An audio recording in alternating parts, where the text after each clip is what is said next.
Ibadah dari rumah masing-masing atau dari tempat masing-masing, kita semua ini adalah orang-orang yang jujur, baik, tulus, melakukan kebenaran dan keadilan, rendah hati, tidak sombong, rajin menabung, suka membantu, nenek-nenek mau menyeberang.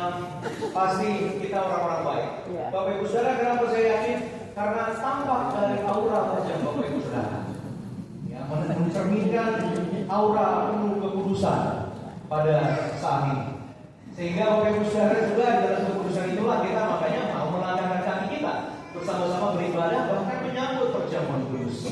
Tapi Bapak Ibu Saudara yang dikasihi oleh Tuhan, kita yang mengimanilah meskipun belum baik-baik amat, tapi kita berusaha dan berjuang untuk hidup baik. Tapi kita tidak tertutup kemungkinan melihat kenyataan yang sangat menggelisahkan atau mengecewakan. Slide berikutnya.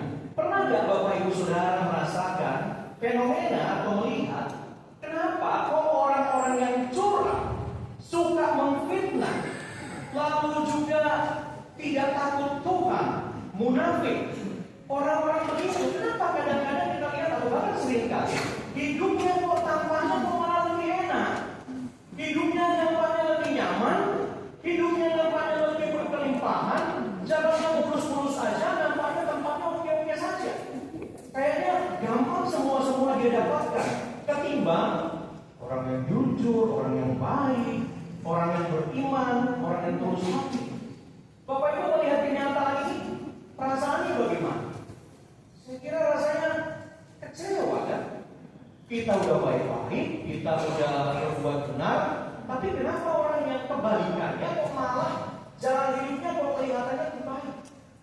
Lalu Bapak Ibu Saudara dikasih oleh Tuhan, di slide berikutnya juga, pernahkah Bapak Ibu ada dalam posisi Bapak Ibu bekerja jujur, baik, mengerjakan segala sesuatu sepenuh hati, memberikan yang terbaik, Bapak Ibu malah dijatuhkan, lalu difitnah, dicurangi oleh siapa? Oleh orang yang entah kenapa, entah kita salah apa, dia nggak suka sama kita. Dia insecure dengan kehadiran kita. Dia membenci kita. Bapak Ibu Saudara dikasih oleh Tuhan, fair gak sih? Kita sudah berusaha sebaik mungkin, setulus mungkin memberi yang terbaik, tapi diperlakukan seperti itu oleh orang-orang yang tadinya tidak menyukai kita. Mungkin Bapak Ibu pernah mengalami situasi diperlakukan seperti itu. Kelihatan juga dari mimbar sini wajah-wajah terpedas. Ada di sini saya lihat yang wajah-wajah terpedas berkumpulan pada hari ini ya. Semoga hari ini kita merasakan powerful Bapak Ibu Saudara. Bapak Ibu yang dikasih oleh Tuhan, wajar kalau kita merasa saat-saat kenapa fenomenanya seperti ini? Kenapa kok saya diperlakukan seperti itu? Wajar kalau kita lulus, lalu orang memperlakukan kita dengan seperti wajar kita merasa tidak fair. Wajar kita merasa orang-orang yang melakukan semua itu tidak baik buat kita. Atau juga bahkan di sisi lain mungkin kita tahu itu nggak fair, kita berontak dalam hati, tapi kita nggak berdaya. Kita nggak bisa bikin apa-apa, posisi kita lemah. Kita nggak punya tanda petik orang dalam untuk mengurus hal ini. Kita nggak punya siapapun yang bisa membantu kita barangkali. Kalau kita bersuara nanti posisi kita bahaya, dilematis kita. Terpaksa kita harus tidak menahan diri. Dalam hati disimpan. Tapi ada juga barangkali yang sudah kepikiran, oh ini nggak bisa jadi kayak begini. Lu jual gua beli, nggak bisa kayak begini. Kita pengen membahas, kita ingin bertindak, kita ingin atur strategi untuk juga biar supaya satu sama. Mungkin Bapak Ibu Saudara, saya nggak tahu apakah Bapak Ibu ada di posisi yang mendem di dalam hati atau sudah mulai merencanakan aksi-aksi demonstrasi begitu ya, pelan harga dan seterusnya begitu.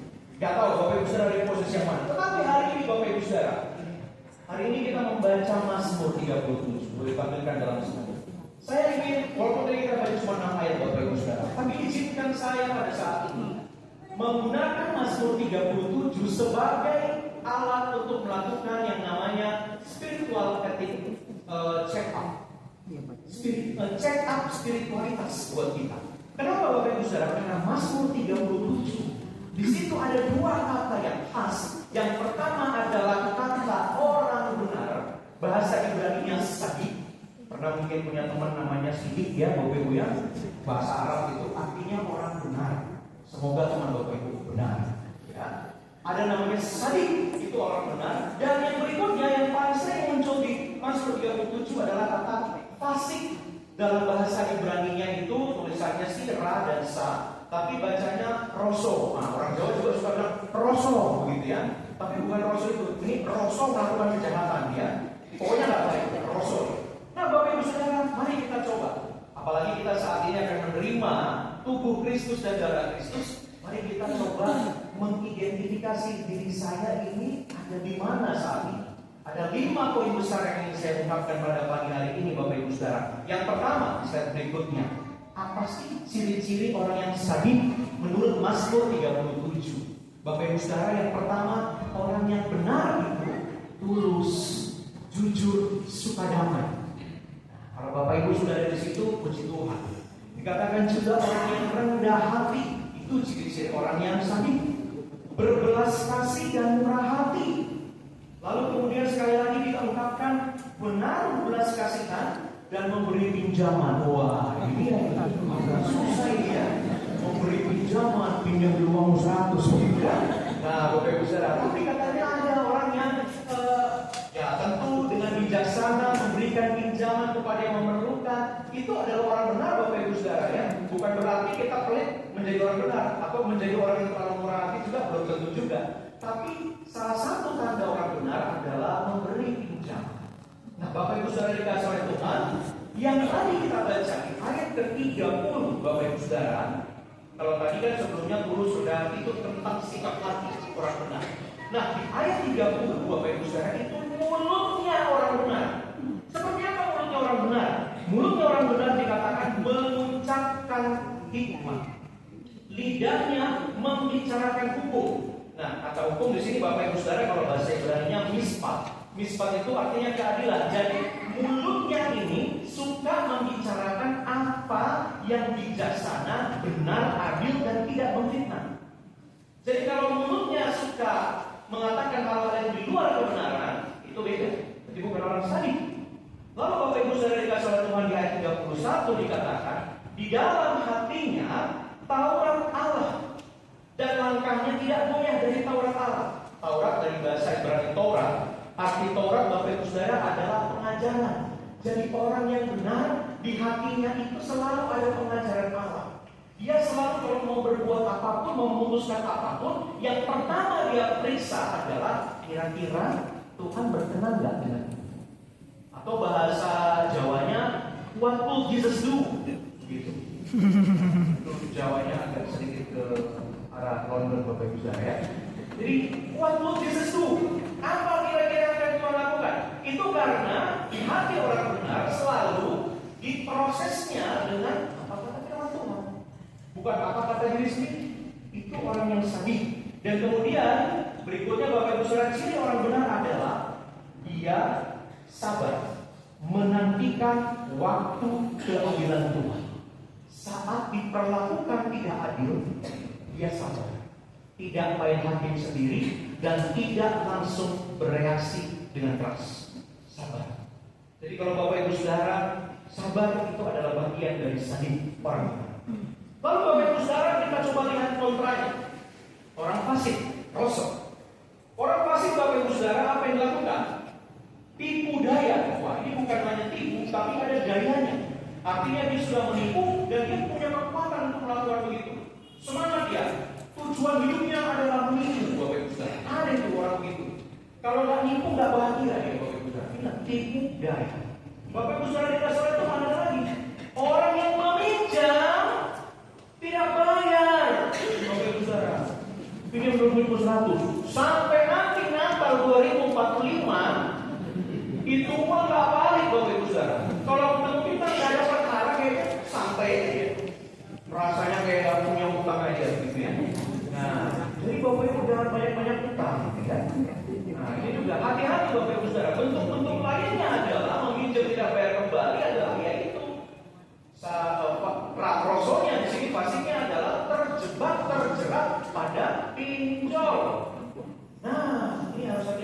udah sering yang sekarang Bapak Ibu Saudara. Hati-hati, kefasikan itu bisa terjadi dari mulai di situ. Hati-hati sekali. Bapak Ibu Saudara, dikatakan juga pendurhaka. Pendurhaka ini begini Bapak Ibu Saudara, dia punya keluarga tapi dia tidak anggap keluarga. Dia punya gereja tapi tidak dianggapnya gerejanya. Dia punya komunitas tapi tidak dianggapnya komunitasnya. Jadi dia di luar itu merasa ketemu sama orang tuanya, bukan orang tua aku, itu orang tuanya tetangga. Durhaka sekali. Gerejanya dia lupa, aku bukan anggota GKP, aku ini GPIP, enggak ya. Ibu itu tetap mengingat GKP, makanya namanya dari GKP ya. Bukan sebagai pendurhaka, tapi sebagai orang yang melayani. Ya. Dan begitu pergi kemana-mana lupa dengan gerejanya, durhaka itu Bapak Ibu Saudara. Begitu juga di tempat orang lain nggak berani mengaku dirinya sebagai orang Kristen, durhaka kepada Kristus. Itu adalah orang fasik. Begitu juga Bapak Ibu Saudara yang lain. Ini dia dalam bacaan kita, mengintai orang benar dan berikhtiar membunuhnya. Dia nggak suka lihat orang lain benar, nggak suka lihat orang lain maju, maka dia otaknya berpikir gimana caranya bisa menjatuhkan orang ini. Bahkan di ayat ke-12 Bapak Ibu Saudara dikatakan dia merencanakan kejahatan dan menggertakkan gigi terhadap orang benar. Merencanakan itu masuk pasal perencanaan pembunuhan itu Bapak Ibu ya.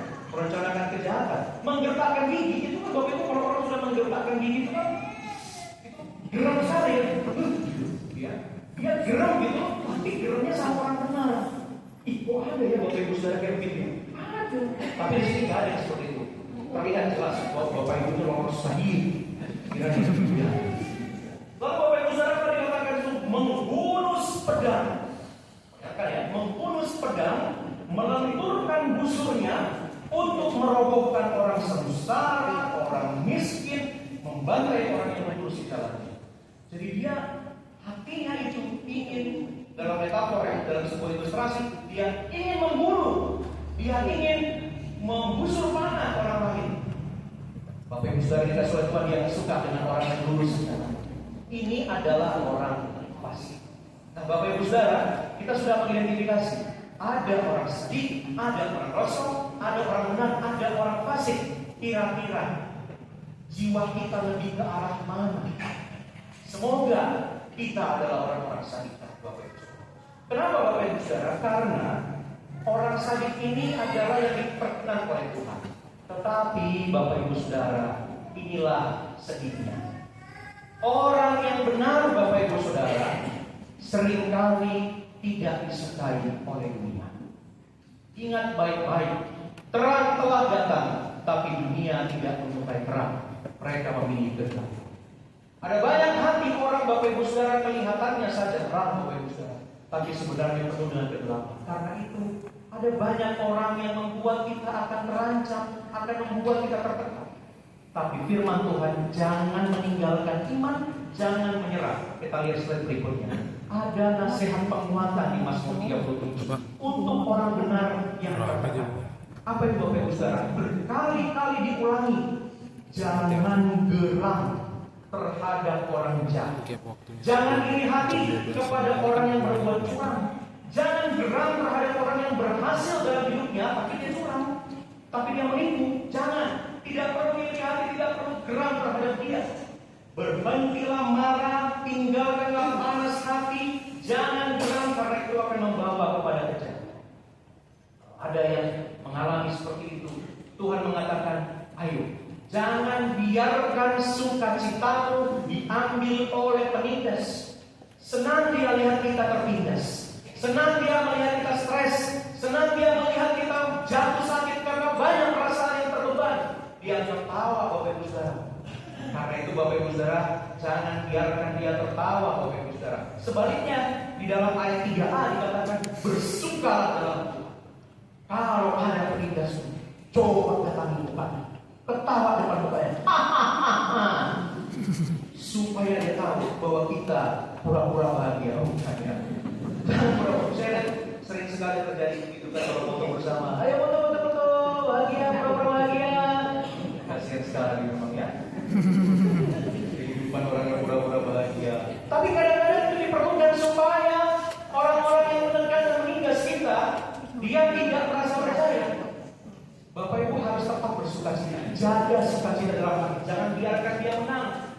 tertawa dengan penderitaan Bapak Ibu Saudara. Itu maksud firman Tuhan. Jadi ayo bersuka cita, jangan geram dengan orang-orang seperti itu. Lalu berikutnya dikatakan pada slide berikutnya, percayalah kepada Tuhan, lakukan yang baik, berlakulah setia. Jauhkanlah dirimu dari yang jahat dan lakukanlah yang baik. 2 kali diulangi Bapak Ibu Saudara. Maksudnya apa?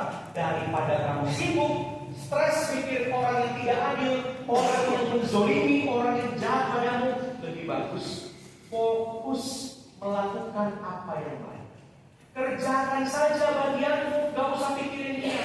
Syukuri saja bagianmu, gak usah pikirkan apa yang dirampas darimu. Kenapa Bapak Ibu Saudara dikasih oleh Tuhan? Karena berikutnya di ayat 7 dan juga 34. Berdiam dirilah di hadapan Tuhan dan nantikanlah Dia. Nantikanlah Tuhan dan tetaplah ikutilah jalan Tuhan. Maka kemudian dikatakan, serahkanlah jalanmu kepada Tuhan dan percayalah, maka Ia akan bertindak. Tuhan bilang, jangan kamu sendiri yang mencari kebenaran. Tentu kalau misalnya ada proses hukum harus ikuti Bapak Ibu ya. Jangan juga kita sudah mengalami masalah hukum begitu kan gak adil, kemudian kenapa kita serahkanlah kepada Tuhan. Jangan juga Bapak Ibu Saudara. Hukum harus berjalan Bapak Ibu Saudara. Ya ingat, pengajaran Allah tetap harus ada dalam hati.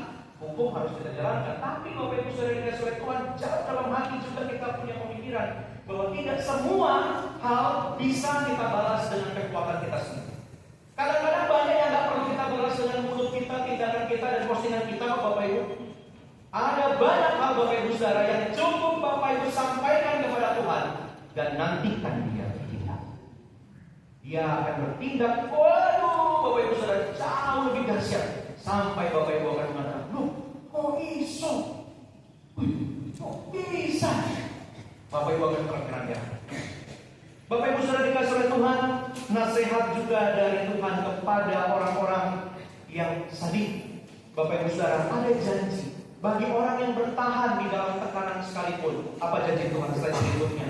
Di Mazmur 37, Bapak Ibu Saudara, janji Tuhan kepada orang benar adalah yang pertama, Dia janji akan memperhatikan hidup orang yang saleh dan milik usaha mereka. Apa yang mereka perjuangkan, Tuhan akan berikan pada waktunya. Dia tidak akan membiarkan orang tertindas dipermalukan, malah akan kenyang kita pada hari-hari kelaparan. Artinya Tuhan memelihara. Dia mengatakan juga Bapak Ibu Saudara bahwa Tuhan menetapkan langkah-langkahnya. Apabila ia terjatuh, apabila dia didorong oleh orang lain, dipojokkan oleh orang lain, takkan sampai dia tergeletak. Karena apa Bapak Ibu? Sebab Tuhan menopang tangan. Gak akan Tuhan biarkan kita jatuh terjebak kalau kita tetap berjalan di jalan Tuhan. Mungkin kelihatannya kita jauh banget, jatuh banget, tapi Bapak Ibu Saudara, kalau orang benar, Tuhan pasti akan angkat dia pada waktunya. Karena itu Bapak Ibu Saudara dikasih oleh Tuhan, dikatakan juga Tuhan tidak akan membiarkan orang benar jatuh ke dalam tangan orang fasik. Pada waktu dia diadili, Tuhan akan menolong dia, akan diselamatkan oleh Tuhan. Tuhan meluputkan mereka dari tangan orang fasik. Dia tidak akan ditinggalkan.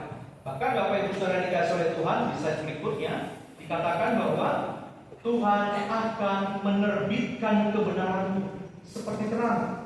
Apa yang menjadi hakmu akan dinyatakan. Disebut juga di situ Bapak Ibu Saudara dikasih oleh Tuhan bahwa Dia akan mewarisi negeri dan bersuka karena kesejahteraan yang berlimpah-limpah. Sekali lagi diulangi, akan mewarisi negeri dan tinggal di sana senantiasa. Tuhan akan janji tetap memberikan bagian dan perjuangan yang kita perlukan. Bahkan anak cucunya dikatakan akan menjadi berkat.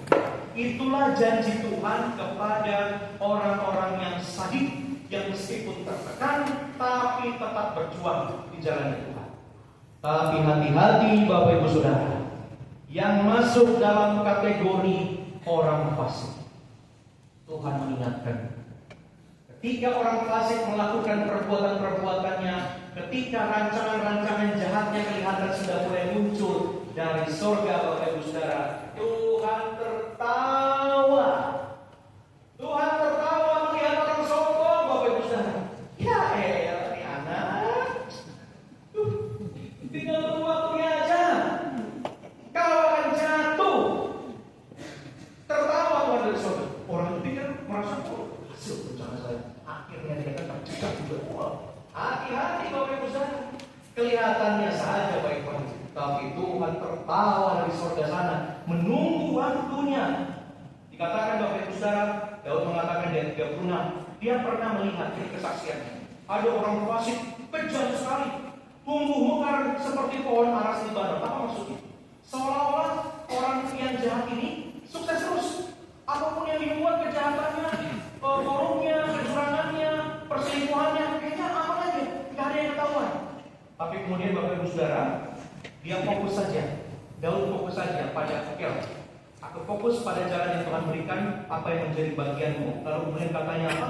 Lalu aku melihat dia lagi, aku mencarinya, lenyap, gak ada lagi.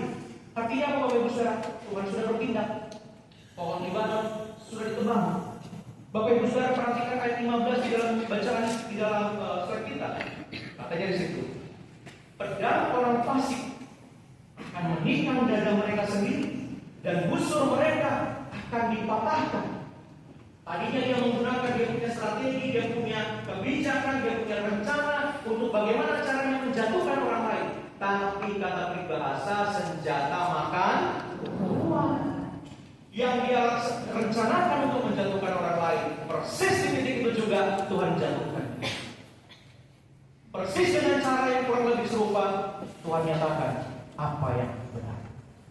Maka kemudian senjata itu kembali kepada dia. Hati-hati melakukan kefasikan.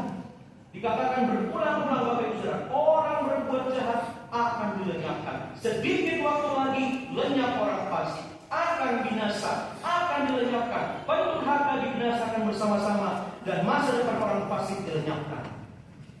Dikatakan juga sebab lengan orang fasik akan dipatahkan, tetapi Tuhan menopang orang benar.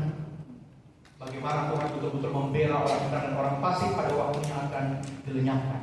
Termasuk anak cucu orang fasik akan dilenyapkan. Bapak Ibu Saudara dikasihi oleh Tuhan, 5 poin besar tadi.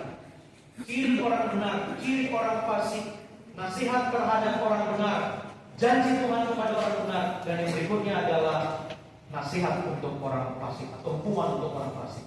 Marilah Bapak Ibu Saudara dikasihi oleh Tuhan, semua ini kita renungkan baik-baik dalam diri kita, dalam perjalanan kehidupan kita. Biarlah semua tadi itu menjadi semacam refleksi. Sejauh mana aku Tuhan berjalan? Kemana aku ingin melangkah? Apakah aku punya kecenderungan serong ke jalan-jalan yang tidak baik? Bapak Ibu Saudara, Mazmur 37 memang sangat terkenal mengingatkan bahwa kalaupun kita tertekan dan juga ditindas, padahal kita melakukan apa yang baik dan benar, Tuhan ingin kita terus bertahan. Nah, Bapak Ibu Saudara yang dikasihi oleh Tuhan Yesus Kristus, izinkan saya Bapak Ibu Saudara dikasihi oleh Tuhan turun mimbar sebentar.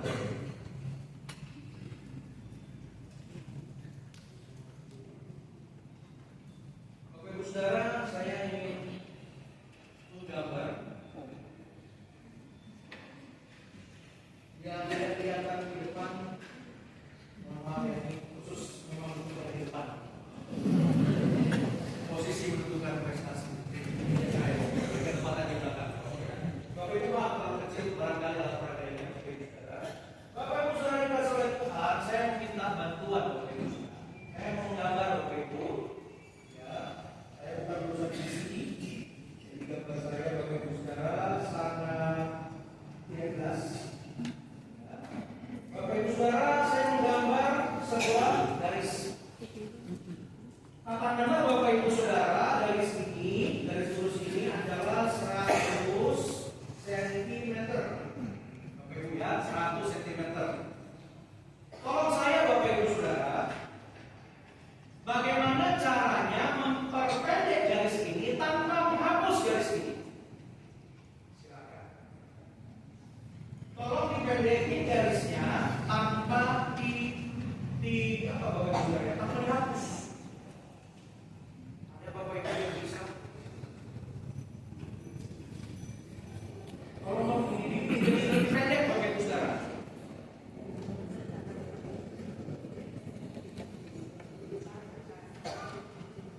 Yang dari atas memang agak jauh, gak usah lompat langsung. Nah ini nanti ya. Ada Bapak Ibu yang bisa memperpendek tanpa menghapus? Silakan Bu.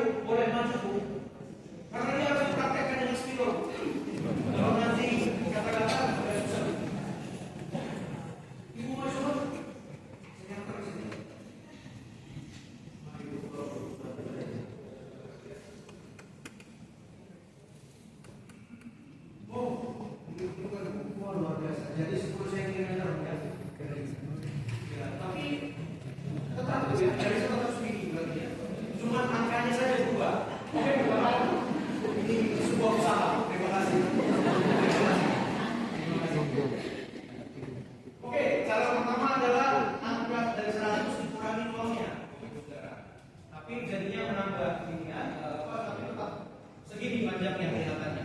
Ada yang lain Bapak Ibu bisa mengubah? Boleh ke depan? Ya, silakan. Kalau benar nanti hadiahnya berjamaah terus.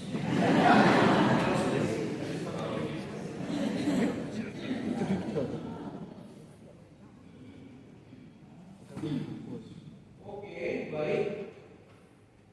Tidak jadinya ya. Oke. Kayak tantangan dalam kehidupan. Terima kasih. Berumur sekali nampaknya di depan. Ya. Terima kasih untuk idenya. Ya. Saya berpikiran dari yang lurus, ya. Sebenarnya ini sama-sama 1 cm, tapi kemudian karena berliku-liku kehidupan ini. Seperti liku-liku laki-laki, ya. Baik, terima kasih. Bapak Ibu Saudara, semua jawaban dihargai. Tapi satu kali Bapak Ibu Saudara, ada seorang murid Bapak Ibu Saudara mencoba menjawabnya yang lain Bapak Ibu Saudara. Dia menjawabnya begini, diambil spidolnya Bapak Ibu Saudara. Lalu dia menggambar, dia kemudian mencoba berusaha bagaimana caranya memperpendek itu. Apa yang dilakukan Bapak Ibu Saudara?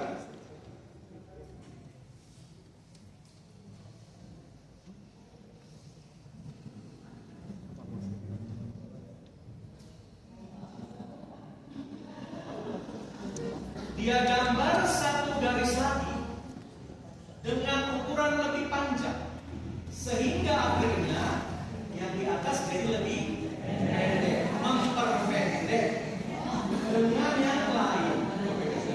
Oke, izinkan saya kembali ke mimbar dulu.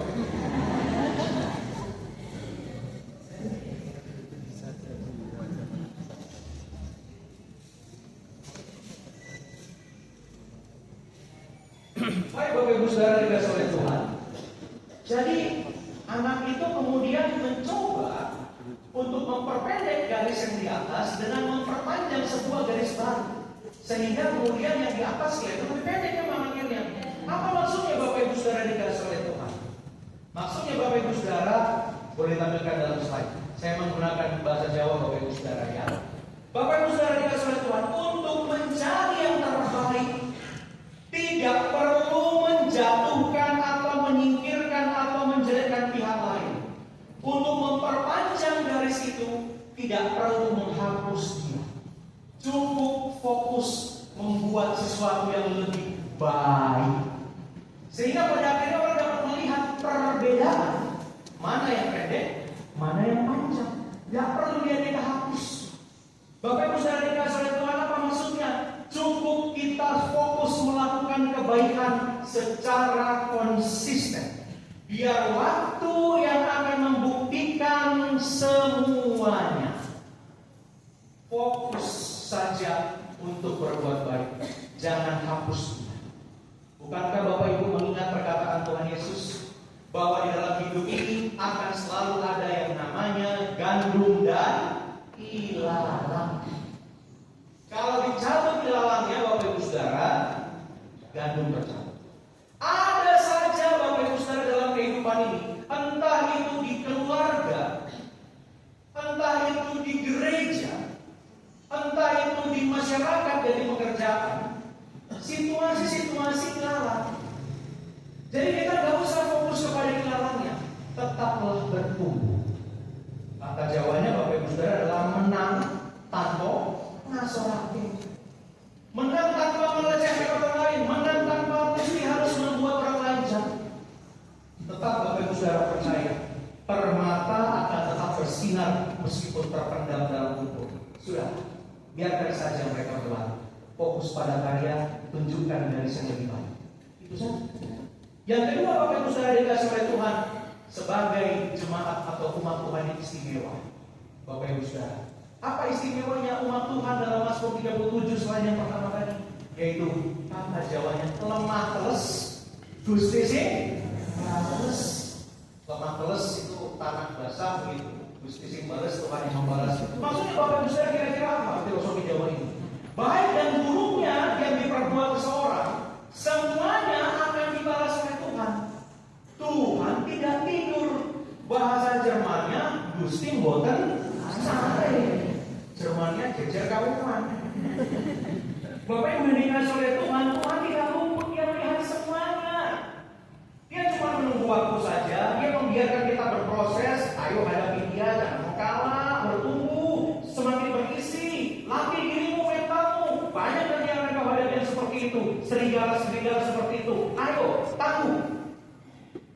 Tuhan pada akhirnya akan membalas semuanya Bapak Ibu Saudara dikasih oleh Tuhan. Sebab yang menabur angin akan menuai badai, yang menuai atau menyuai kasih akan menuai damai. Tugas kita fokus berjuang, lakukan apa yang berkenan di hadapan Tuhan. Selebihnya dari manapun. Dan yang terakhir Bapak Ibu Saudara adalah hari ini Bapak Ibu Saudara dikasih oleh Tuhan, kita diundang untuk mengikuti perjamuan kudus, menerima tubuh dan darah Kristus yang dilambangkan oleh roti dan juga anggur. Maka melalui firman Tuhan hari ini, mari kita anggap asal. Mari kita merendahkan hati kita, mengintrospeksi diri kita. Tuhan, saya mau berjalan dalam kebenaran, tapi saya masih sering terjatuh. Dalam kerendahan hati kita datang kepada Tuhan. Jangan sampai Bapak Ibu Saudara, kita mau menerima roti dan juga anggur, tubuh Kristus dan darah Kristus ini, tetapi kita bertahan dalam kemunafikan. Tapi kita sebenarnya tidak mau bertobat, tidak mau berubah dari kefasikan dan maunya bebal terus, mendendam terus, membenci terus, berbuat jahat terus, berkata-kata kasar terus. Tuhan tidak berkenan kepada orang yang menerima perjamuan kudus, tapi hatinya tidak mau berubah. Karena itu kita belum sempurna, tapi Tuhan mengundang kita bersama ada dalam perjamuan kudus. Kalau hati kita mengatakan Tuhan saya mau berubah, hari demi hari biarlah Tuhan menolong kita sebagai saudara untuk mengimani dan juga menerima perjamuan kudus. Maka selamat menghayati pengorbanan Kristus dan janji keselamatannya. Kita adalah umat yang istimewa karena ditebus, diampuni dosa-dosanya, dan karena itu mari merayakan perjamuan kudus. Amin.